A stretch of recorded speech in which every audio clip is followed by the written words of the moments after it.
see that it's stuck quite nicely. I've got a lovely crust on there. Just going to give 2 seconds on that side and then pop it into the oven.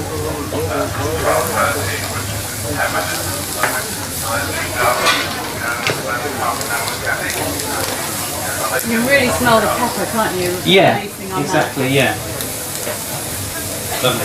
You don't want to inhale it, stand over it and sniff too hard. No. But and you put a little bit of olive oil in there, did you? put a little bit of olive oil. It's a non-stick pan, so I don't really need too much.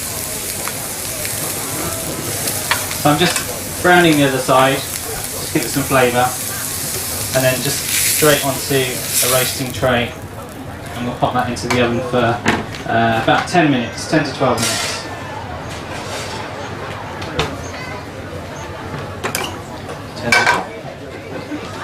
So over here, ideally with butter, I don't seem to have any butter left, but I'm just going to pop a bit more olive oil in there and just cook off this shallot. That has to be one of the greatest aromas in the kitchen. Onions and shallots, yeah, absolutely, yes. Once they've been cooking and caramelising for a few minutes, they are absolutely beautiful. So shallots take very little cooking once you've diced them that small. So just toss through in your butter or olive oil, and then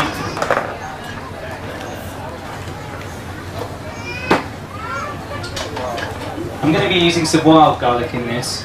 So normally I would use a little bit more normal garlic, but I'm just going to use probably half a clove, just added to the shallots.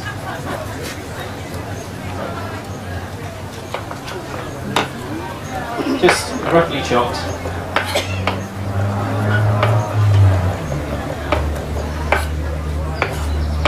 Just give these a stir. And you always put the garlic in later, wouldn't you? Yes, than the yes, onions and the absolutely. shallot? Garlic cooks so quickly. It's sort of one of the, I wouldn't call it a cardinal crime, but something that a lot of people do is just put it straight in with the onions. It's less of an issue with shallots because they take so quick, they're so quick to cook. But with normal onions, really to get normal onions soft takes a good 10 minutes. So if you put that garlic in with it straight from the beginning, you're just going to end up with horrible burnt garlic, really. So we'll just toss that through like that.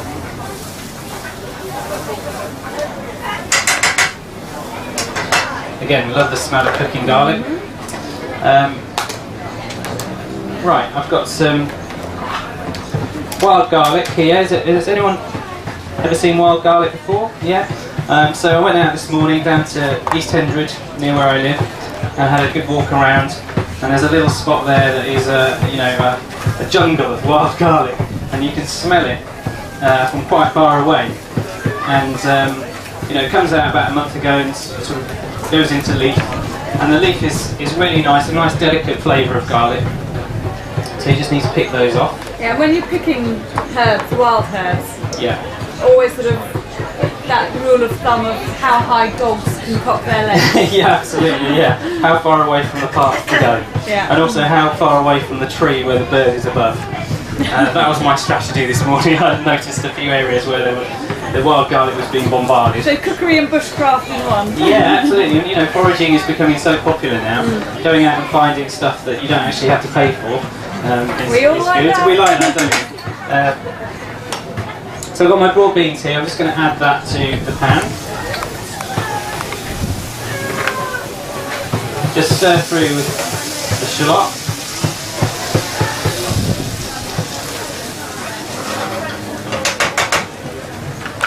And then all you need to do really is just rip up the garlic just into smaller pieces, and then just stir through. And what happens is it wilts down a little bit like spinach and just runs through the mixture.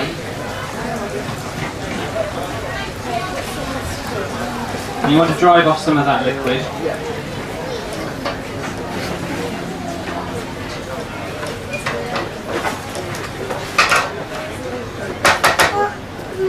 There we go. And then another ingredient that I found in our herb garden was we've got some lovely fresh marjoram. So it tastes a bit like oregano. So I've got some of that, and this goes up really well in this dish. I'm just going to take off some leaves and chop those down. So yeah, marjoram is not very easy to find in the shops. Oregano is slightly easier, but you tend to just find the dried. But as I say, if you've got a lovely herb garden, now's the time to be really reaping the rewards. There's some good herbs actually over here, I should point out. Oh, they're brilliant. Yeah. Okay, yeah, just go have a little look around. Okay. So a few of those leaves, roughly chopped.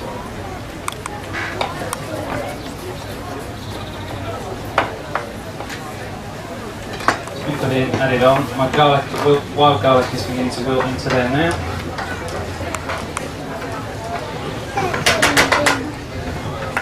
And then the last thing is my anchovies. So roughly chop those. I've got 4. These are tinned anchovies. You could use the fresher anchovies that you can now get from fish counters. But yeah, tinned anchovies absolutely fine. You need to cut it nice and small just so it distributes evenly through the broad bean mixture. Now, as I say, that's going to add that nice bit of saltiness and sort of umami flavours into that dish. Stir in. And I'm going to take half of my cherry tomatoes and add those now. And what happens is those are going to cook down slightly and give it a bit of a tomatoey sauce. And I'm going to hold back half for when I dress the plate because it looks, you know, you want that nice redness to add some colour. So I think, you know, you'd agree this kind of mixture of green and red is really nice and fresh. And it's beginning to smell absolutely amazing now. The anchovies are going. So that's about ready now. And I've got a few more minutes on the lamb. With the lamb, how would you be ideally serving it? It's still quite pink. Ideally still quite pink, yeah. I mean, lamb I think is best served a little bit pink in the middle, definitely. But you know, I'm not a person who insists that everybody eats everything pink. It's down to personal taste, and you know, if you like something a bit better done, then that's absolutely fine. You know, it's just down to preference, really. All right, there we go. So let's get rid of this. Okay, so once the lamb is out, we're going to make a little pan sauce just to finish it off. I've got some lamb stock here. You can use some chicken stock if you've got chicken stock. I've got some lamb and a little bit of Madeira wine just to deglaze the pan. What does that mean? Well, normally what happens is, and actually I've done it slightly differently today because we don't have pans that can go in the oven, but normally I would cook the lamb in the pan and transfer it straight to the oven, so the lamb would roast in the pan that I'd been sealing it in. And that allows lots of the meat juices to caramelise on the bottom of the pan. And to make a really nice tasty sauce, all you need to do is take the meat out and just add some liquid, just as you would a gravy, I suppose, and get all those lovely bits of crispy meat into your sauce. And that's called deglazing. And you can do it with wine, you can do it with stock, you can do it with different liquids, depending on the flavour you want. Alright, so we've got that. Just leave it a couple more minutes. So I'm just going to get my plate for this. As I say, I'm going to use a slightly bowly style plate.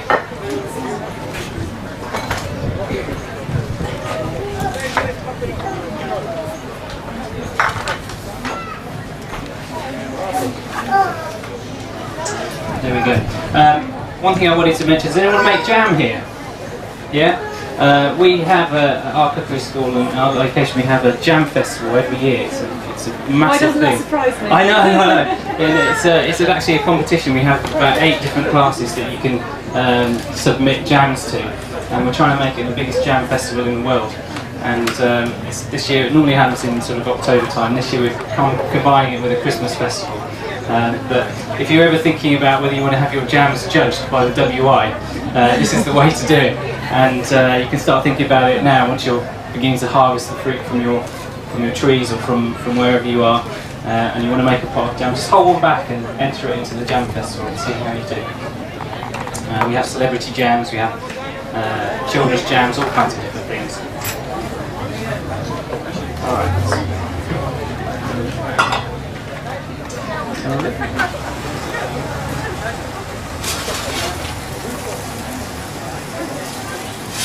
Still need just a couple more minutes. So that was a very technical prod you were giving it there. Yeah, it was a prod to make it look like I knew what I was doing. Right. But actually, yeah, you can tell just from a feel whether it's there. And that piece of lamb actually, the difficulty with cooking meat is when you've got a piece of meat that is slightly thinner on one end, slightly thicker on the other end, which that one is. So we just need to think about the thickest part really, and go from there. It normally takes about 10 minutes, and ideally you also want a good 5 to 10 minutes of resting time. And resting time with meat is so important because it allows those meat fibres to relax. When you cook meat, all the liquid is actually drawn to the middle of the meat. So when you let it rest, all that liquid can now just relax and go out and disperse throughout the whole meat, which means it ends up far juicier. Right, because I'm not going to make the sauce in there, I'm going to do the sauce over here.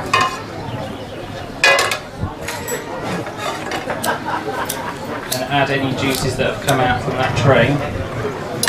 I'm just going to get that nice and hot.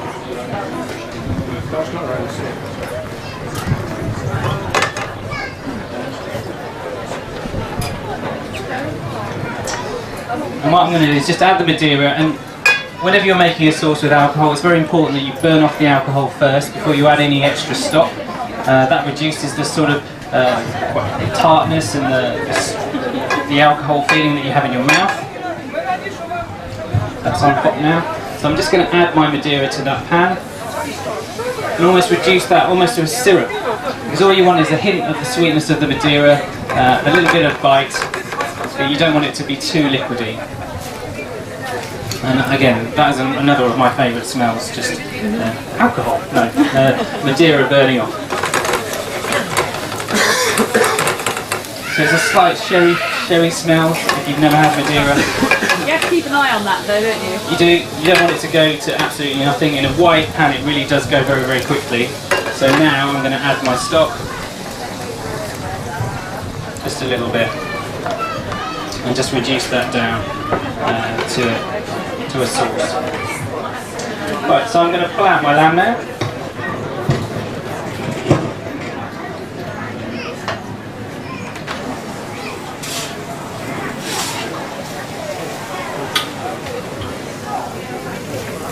When it's in the oven, it tends to shrink up a bit, become a little bit thicker, but that looks like it's okay now. And we'll just let that sit for a second while the sauce is just reducing, and then we'll carve it and serve it.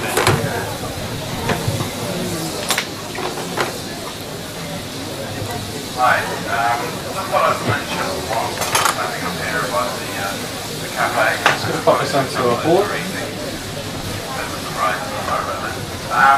So just a nice amount of the bean mixture into the centre.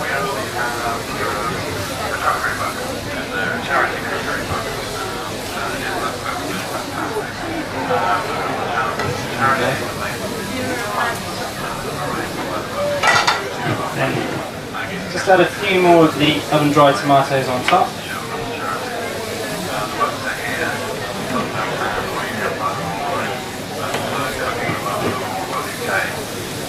We'll have a look at this meat, see how it's doing. Okay, let's go here. Lovely. So you want nice, thin pieces. So if this was sitting for a minute, it'd be even better.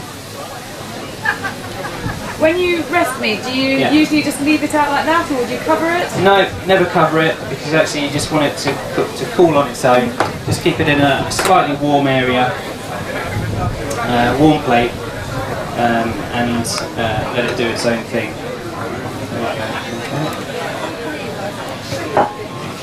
Just take some of the meat. The lamb rump really can serve 2 people. Put that on top like that. And then just a spoon just to drizzle your sauce all over.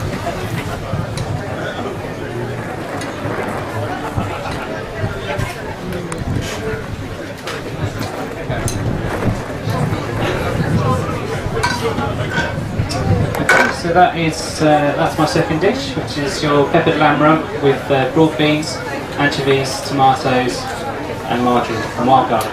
All right.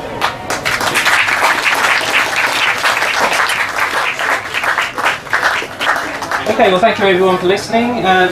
we have a wonderful cookery school. If you do fancy some cookery lessons, then do look us up. We're on the internet, and please do take away a recipe pack and a nice little brochure. And hope to see you again soon. Thank you. Hello.